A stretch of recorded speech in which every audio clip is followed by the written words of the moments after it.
مشغول ہو جاتے ہیں کہ ظہر اور عصر ایک ساتھ پڑھ سکتے ہیں۔ ظہر اور عصر ایک ساتھ پڑھنے میں کچھ مسائل ہیں۔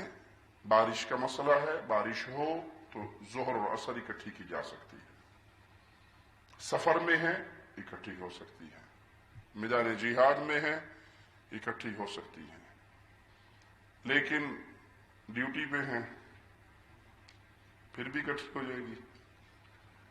اور ابھی تو بخار چڑھا ہوا ہے کئی لوگوں کو T20 ورلڈ کپ کا، میرے خیال میچ کے وقت بھی اکٹھی ہو جائے گی۔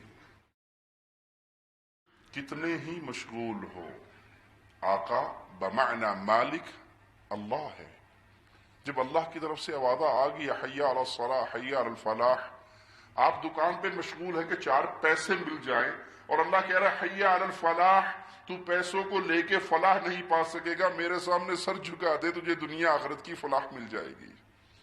تو دنیا کا کوئی کام اتنا اہم نہیں جتنا اہم اللہ کا حکم آنے کے بعد مسجد میں حاضر ہونا ہے۔ نبی نے صحابی کو بھی اجازت نہیں ملی کہ وہ اپنے گھر میں نماز پڑھ لے، اور ہم کجا کسی مشغولیت میں ٹیلی فون میں واٹس ایپ پہ فیس بک پہ کرکٹ میچ دیکھتے ہوئے، کہیں اور گپ شپ لگاتے ہوئے، کہیں اور ڈیوٹی کرتے ہوئے۔ سب سے بڑی ڈیوٹی تو ہماری کیا ہے؟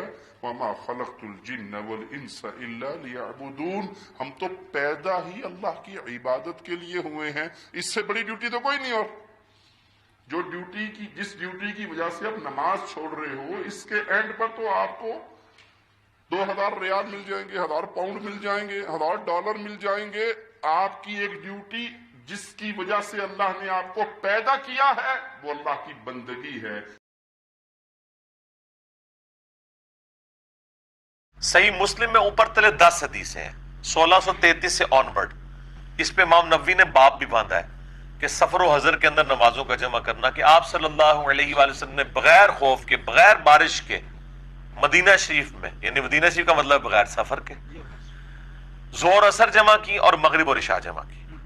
اس سے یہ بات پتہ چلی کہ خوف، بارش اور سفر میں تو ہو ہی سکتی ہیں، اس میں یہ بھی رزلٹ نکلا۔ اس کے بغیر بھی ہوئی تو عبداللہ ابن عباس سے وہ تابعی نے پوچھا کہ تبا تابعی اس تابعی سے کہتا ہے کہ یہ کیوں کیا؟ ان کا میں نے بھی ابن عباس سے پوچھا تھا آپ صلی اللہ علیہ وآلہ وسلم نے یہ عمل کیوں کیا؟ تو ان کا اس لیے کہ امت کے لیے آسانی ہو جائے۔ 2 نمازوں کو جمع کر کے پڑھنا یہ محمد صلی اللہ علیہ وسلم سے بھی ثابت ہے، صحابہ کرام سے بھی ثابت ہے، بنا کسی بارش کے، بنا کسی خوف کے، بنا کسی پرابلم۔ اور اثر کو ملا کر کے آپ کر سکتے، مغرب اور عشاء کو پڑھ سکتے۔ یہ مسلم شریف کی حدیث ہے، صحابہ کرام بھی عمل کیے ہیں، محمد صلی اللہ علیہ وسلم بھی کیے، کہ ہمارا عالم کبھی نہیں بتائے گا۔ کیوں نہیں بتائے گا؟ کیونکہ یہ شیعوں کے فیور میں چلا جائے، بس دباؤ اس کو۔ اب جب کسی عالم سے جا کے پوچھے کہ یہ حدیث کیوں نہیں بیان کرتے، نہیں لوگ جو ہے عادی ہو جائیں گے۔ اس کا مطلب یہ ہے کہ آپ پروفٹ کو پڑھانا چاہتے ہیں۔ جو ریلیکسیشن محمد صلی اللہ علیہ وسلم امت کو دے کے گئے ہیں، آپ کیوں اس کو چھپاتے ہیں؟ امت میں محمد صلی اللہ علیہ وسلم سے زیادہ جینیس تو آپ نہیں ہو سکتے، سائیکولوجسٹ تو نہیں ہو سکتے۔ محمد صلی اللہ علیہ وسلم جب یہ عمل دے کے گئے ہیں تو اس جو ہے وہ اس آسانی کو آپ چھیننے والے کون ہوتے ہیں؟